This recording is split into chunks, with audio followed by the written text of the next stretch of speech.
Dígame algo, mi amigo Fabián Calle. ¿Hay alguna otra radio o medio que lo pueda recibir así, cantándole chiribim, chiribom? Que no, es Sí, ¿no? algo poco usual. ¿Cómo? Es algo muy poco usual, digamos. Siempre Eso. son músicas rock o clásico. Esto es un mix de infantil y cultura añeja. Tratamos de ser distintos. A ver, mi querido amigo, analista internacional destacadísimo que nuestros oyentes conocen, a ver, ¿cómo está usted monitoreando este mundo? ¿Qué nos dice de este mundo que hace cuántos años ya asumió Donald Trump los Estados Unidos y ha cambiado todo? A ver, la política volvió a lo que fue siempre, la política internacional volvió a la normalidad, Miguel. Tuvimos una pausa de 30 años anómala, que fue la unipolaridad. Eso terminó. Yo y otros creemos que es bipolar, nuevo mundo, y otros creen que es multipolar. Sea uno, sea otro, eh, se vuelve a la política de los grandes depredadores. Las grandes potencias son animales brutales, Uf, no porque sean buenas o malas, sino porque son poderosas. Se blo- vuelve a eso. se vuelve a los bloques y a un mundo o bipolar o multipolar. Esto a pesar de Trump que dijo desde el primer día, Make American Great Again, y que está con una política tan agresiva, sobre todo en lo que hace a lo comercial y bastante más también. Bueno, lo que le agrega Trump es romper un poco el ropaje o el relato encubridor que la democracia americana le ponía a su poder. Vos cuando sos una potencia no democrática, que no tenés que rendir cuenta, que no tenés opinión pública, que no tenés oposición, bueno, podés mostrar tu peor cara sin mayor consecuencia. Cuando sos una superpotencia y sos una democracia, usualmente viene cargado de algunos niveles de relatos, de ropaje.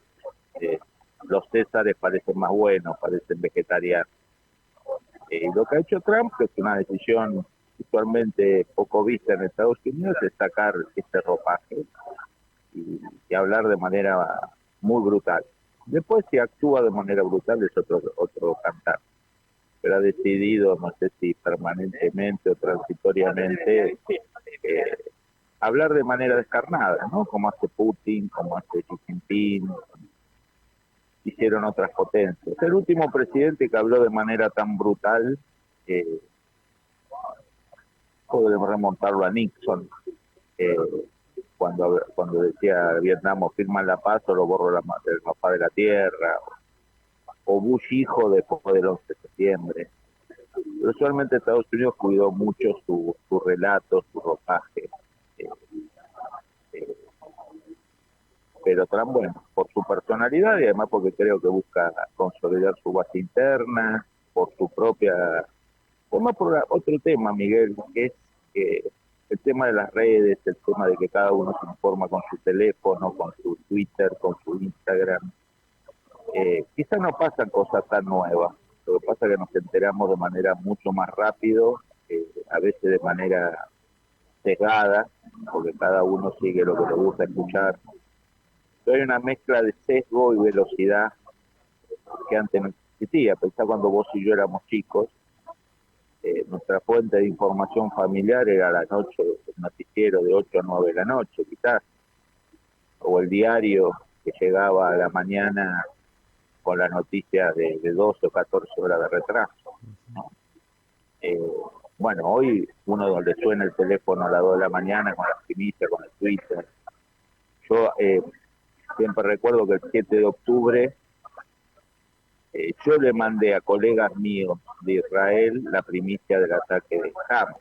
Estamos hablando de amigos del aparato de seguridad de Israel. O sea, imagínate eso hace 20 años o No, hace no, 30 años. que esos amigos suyos estaban dormidos, no cabe duda a esta altura, ¿eh? Se sabe demasiado y dolorosamente, pero más allá de esta chicana, Parecería que en este mundo vamos a una decadencia absoluta de lo que llamábamos las democracias republicanas, con estos liderazgos al estilo Trump que se asemejan mucho más al de Putin o al de Xi Jinping o a Kim Jong-un que a lo que eran los liderazgos europeos, a veces tan cuidados. A nivel de forma, Miguel, la democracia americana no va a avanzar hacia esos rasgos autoritarios.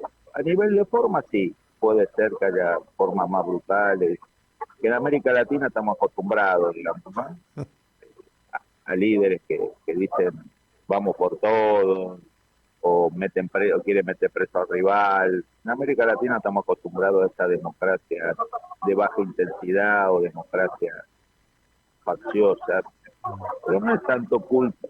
A ver, pongámosle a estos liderazgos la culpa que corresponde, pero también veamos lo que hicieron antes otros, ¿no? Ujú.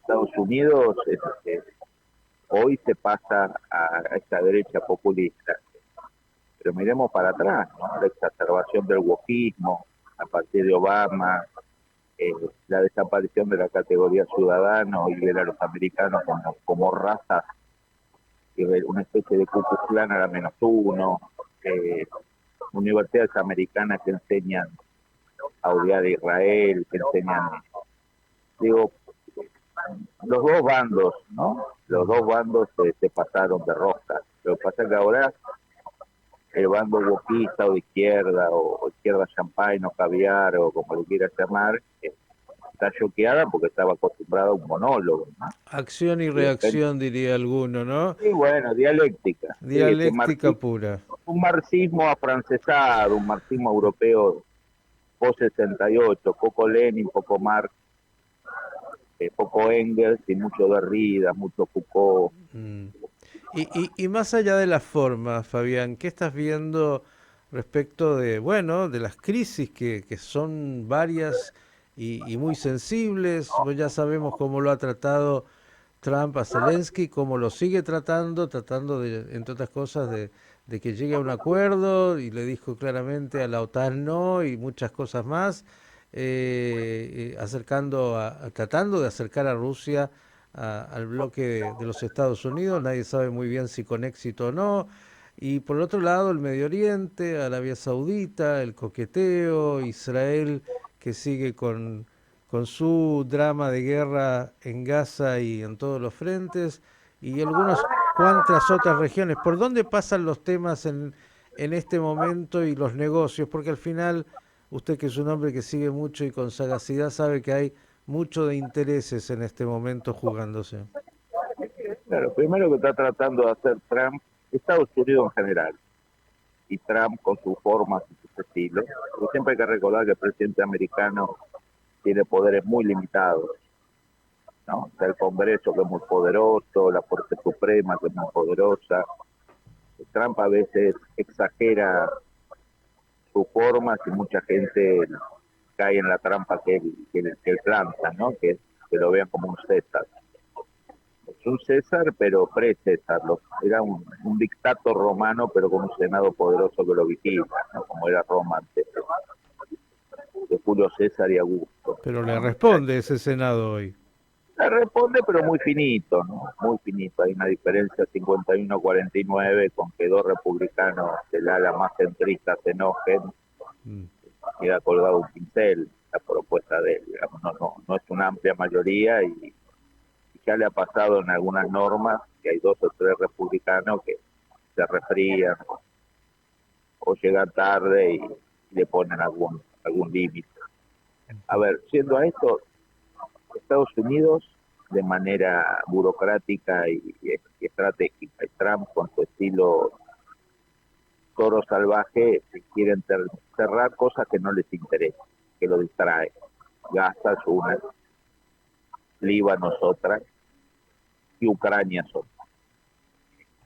En el caso de Gaza la pudo cerrar, entre comillas, un poco más rápido, porque lo agarró a Bibi y le explicó cómo tenía que hacer las cosas. Después Bibi va a buscar la forma de tirar alguna bombita más, digamos, ¿no? pero bueno, dentro de todo el conflicto a gran escala, con muertes masivas de los dos lados todos los días, hizo una pausa. Líbano también con excepciones. Y Ucrania, bueno, Estados Unidos lo quiere dar por terminado, no va a regalarle Ucrania a Rusia, ni la va a desarmar, ni nada del maximalismo ruso. Rusia va a quedarse con el 20% del territorio, más o menos, va a tener garantía de seguridad, una franja de seguridad seguramente en la frontera.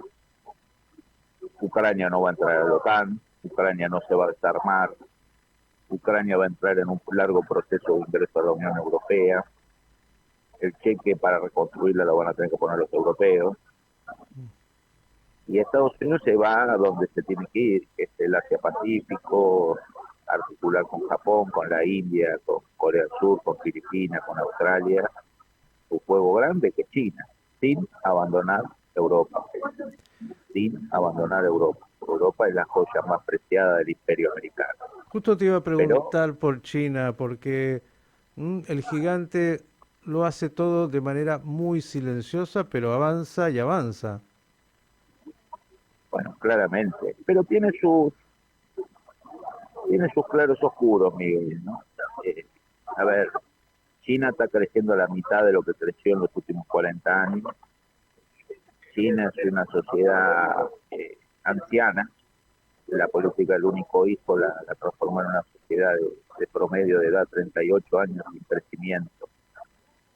Eso obviamente va a tener consecuencias previsionales muy grandes, ¿no? Pero ¿cuánta gente va a mantener a los jubilados del futuro?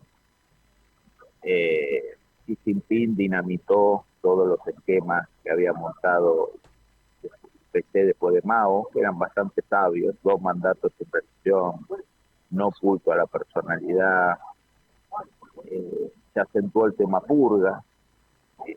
Xi Jinping se declaró gobernante eterno. Vuelve el culto a la personalidad a él. Eh, Hay problemas inmobiliarios, de burbujas financieras inmobiliarias muy serias. Mm. Hay problemas de cambio climático que afectan particularmente a zonas de China. Digo, no tenemos que comer ni la China invencible ni la China que colapsa. Eh, pero China tiene sus frentes internos como también lo tiene Estados Unidos. Estados Unidos Ujú, tiene su ujú. polarización interna, tiene una deuda descomunal, eh, tiene, Mire, todo tiene. Digo, el juego está abierto. Acordate en la Guerra Fría, ¿no? En ujú, la Guerra Fría en los 60 la literatura decía que la Unión Soviética se lo comía crudo a Estados Unidos por el Sputnik, por Laika, por etcétera, etcétera. Porque la ideología comunista penetraba en Occidente, los jóvenes eran comunistas. ujú, ujú. Y 20 años después el muro se cayó en pedazos, ¿no? Entonces, esto es un partido largo eh, Como y usted no ha hay que dicho, comerse euforia de ninguno de los dos bandos. eso, la dialéctica. Usted es un hombre, bueno, el mejor lugar del mundo para vivir hoy, si uno mira el mundo, sin duda la Argentina, pero digo, más allá de esto que todos sabemos, algunos dicen estamos en un polvorín y falta que algún loco apriete un botón y nos vamos todos a pasear. ¿Estamos tan cerca de una guerra mayor realmente? Mira, desde que dos potencias tuvieron armamento nuclear, que fue la década de los 50, siempre tuvimos algún problema de crisis seria.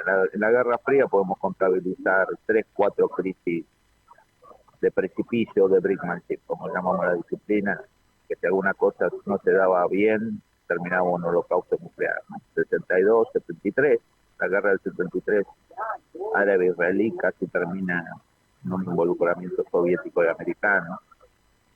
Eh, Después otros eventos, Ujú. y van a seguir produciéndose, esta vez no quizás en esa zona, pero sí en Asia-Pacífico. En Asia-Pacífico, a ver, la Guerra Fría que tenía límites claros, Yalta, ¿no? Nadie lo cruzó esa línea. Todos se cacarearon, se amenazaron, pero nadie cruzó de un lado ni del otro. Vos el escenario más caliente que tenés es un escenario acuático, lleno de islas, con una densidad comercial y de nave de guerra notable que es el Asia-Pacífico. Cualquier incidente ahí puede llevar a una espiral. Taiwán, eh, que China, por ejemplo, no decide invadir Taiwán, pero decide invadir alguna de las pequeñas islas que Taiwán controla a pocos kilómetros de China. ¿Y cuál va a ser la reacción de Estados Unidos? Bien, hay que estar entonces atentos ahí para mirar y monitorear este mundo tan complejo. Fabián, agradecerte como siempre, te escuchábamos atrás que parece estás muy rodeado de gente y ya te tendremos algún día, esperemos aquí en el estudio para profundizar un poco más sobre Con todo gusto, todos Miguel. estos ejes. Gran abrazo. Un gran abrazo. Fabián Calle, analista internacional, nos ha dado un paseo por este mundo y nos ha dejado algunas reflexiones necesarias. Sí, Rocío, usted me dice, ya, vamos.